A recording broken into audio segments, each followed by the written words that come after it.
హైదరాబాద్ గచ్చిబౌలి ఓ భవన యజమాని అత్యాశ ఇద్దరు ప్రాణాలు తీసింది. 50 గజాల్లో అనుమతులు లేకుండా నిర్మించిన 7 అంతస్తుల భవనం కుప్పకూలింది. భవన యజమానిపై చట్టపరమైన చర్యలు తీసుకుంటామని అధికారులు స్పష్టం చేశారు. గచ్చిబౌలిలోని అంజయ్యనగర్లో ఘోర ప్రమాదం చోటు చేసుకుంది. నాలా పక్కనే 50 గజాల స్థలంలో ఇటీవలే నిర్మాణం పూర్తయిన 7 అంతస్తుల భవనం కుప్పకూలింది. ఈ ఘటనలో 2 మృతి చెందారు.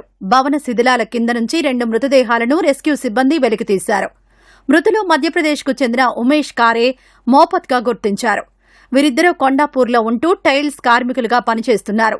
నిర్మాణం పూర్తయి అద్దెలకిచ్చేందుకు సిద్ధంగా ఉన్న ఈ భవనం అకస్మాత్తుగా కుప్పకూలి పక్కనున్న అపార్ట్మెంట్పై శిథిలాలు పడగా ఆ భవనం గోడలు ధ్వంసమయ్యాయి. ఫ్లాట్లలోని సామాగ్రి దెబ్బతింది.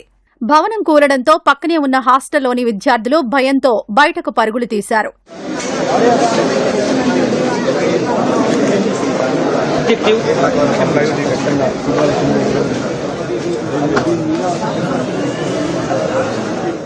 ప్రమాద సమాచారాన్ని అందుకున్న పోలీసులు, జీహెచ్ఎంసీ సిబ్బంది వెంటనే ఘటనా స్థలికి చేరుకుని సహాయక చర్యలు చేపట్టారు. శిథిలాలు తొలగించేందుకు తీవ్రంగా శ్రమించారు. శిథిలాల కింద 2 మృతదేహాలు దొరకగా ఇంకా ఎవరైనా ఉన్నారా అనే కోణంలో సహాయక చర్యలు కొనసాగించారు. సాయంత్రం ఈ ప్రమాదం జరిగి ఉంటే తీవ్రత ఇంకా ఎక్కువగా ఉండే అవకాశం ఉండేదని స్థానికులు చెబుతున్నారు. 1 o'clock ఉన్నట్టు చాలా గట్టిగా చప్పుడు వచ్చిందండి. ఆ సౌండ్ రాగానే బయటకు వచ్చి చూస్తే మొత్తం బిల్డింగ్ అంతా కొలాప్స్ అయింది. కింద చూస్తున్నాను, పైకి వచ్చి చూస్తే మా బెడ్రూమ్ మొత్తం కిచెన్ అన్ని పడిపోయి ఉన్నాయి. ఇవన్నీ అనాథరైజ్డ్ స్ట్రక్చర్స్ సార్. అంజయ్యనగర్ నుంచి మా ప్రమేయం లేకుండా పక్కన ఉన్న బిల్డింగ్ మా మీద పడి మనం డ్యామేజ్ అవుతుంది. అంటే ఘటనా స్థలిని ఎమ్మెల్యే అరకపూడి గాంధీ, సైబరాబాద్ కమిషనర్ సృజన, హైడ్రా కమిషనర్ రంగనాథ్ పరిశీలించారు. సహాయక చర్యలపై అధికారులకు దిశానిర్దేశం చేశారు. కూలిన భవన నిర్మాణ పనులను 4 నెలల క్రితమే ఆపినట్లు సృజన స్పష్టం చేశారు. నిన్ననే మళ్లీ పనులు మొదలుపెట్టారని, వాటిని అడ్డుకునేలోపే ఈ దుర్ఘటన జరిగిందని వివరించారు. అంజయ్యనగర్లో నిబంధనలకు విరుద్ధంగా ఉన్న భవనాలు కూల్చేస్తామని రంగనాథ్ చెప్పారు. కూలిన భవన యజమాని సాజిద్ పై చట్టపరమైన చర్యలు తీసుకుంటామని తెలిపారు. సాజిద్ అని ఎవరో ఇట్లాంటి హాస్టల్స్ కట్టి అమ్ముతుంటాడంట. అతని బిల్డింగ్స్ అన్ని ఇట్లాంటివి ఉంటాయంట. డెఫినెట్ గా ఆయన కూడా చూసి ఇట్లాంటి బిల్డింగ్స్ ఎక్కడెక్కడ ఉంటాయి కనుక అన్నింటినీ కూడా డిమాలిష్ చేయడానికి కూడా మేము విత్ కార్పొరేషన్ తోటి కలిసి పనిచేస్తాం. చేసిన మాట వాస్తవం అండి. 4 నెలల క్రితం అది ఆపారు కూడా.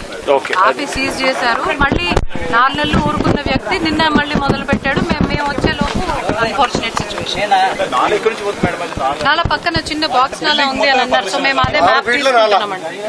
నాలా ఉందంటే అక్కడ నాలా ఉందంటే బాక్స్ లైన్ ఉందంటే దాని అర్థం అక్కడ నాలా ఉన్నట్టు అనమాట. బాక్స్ లైన్ అది తయారు చేశారు. నాలా ఉన్నదాన్ని ఇప్పుడు మనకు మ్యాప్ లో కూడా చూస్తుంటే నాలా కనబడుతుంది. దాన్ని మెల్లిగా వాళ్ళు ఎంకరేజ్ చేసి దాన్ని బాక్స్ లైన్ చేశారు.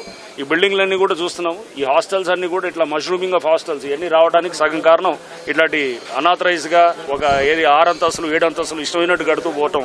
ఇవన్నిటి కూడా డెఫినెట్ గా మేము ఇట్లాంటి వాటిల్ని ఖచ్చితంగా డిమాలిష్ చేయడానికి చేస్తాం. సరైన ప్రమాణాలు పాటించకుండా తక్కువ స్థలం వ్యవధిలో నిర్మించడం వల్లే భవనం కుప్పకూలినట్లు ప్రాథమికంగా తెలుస్తోంది.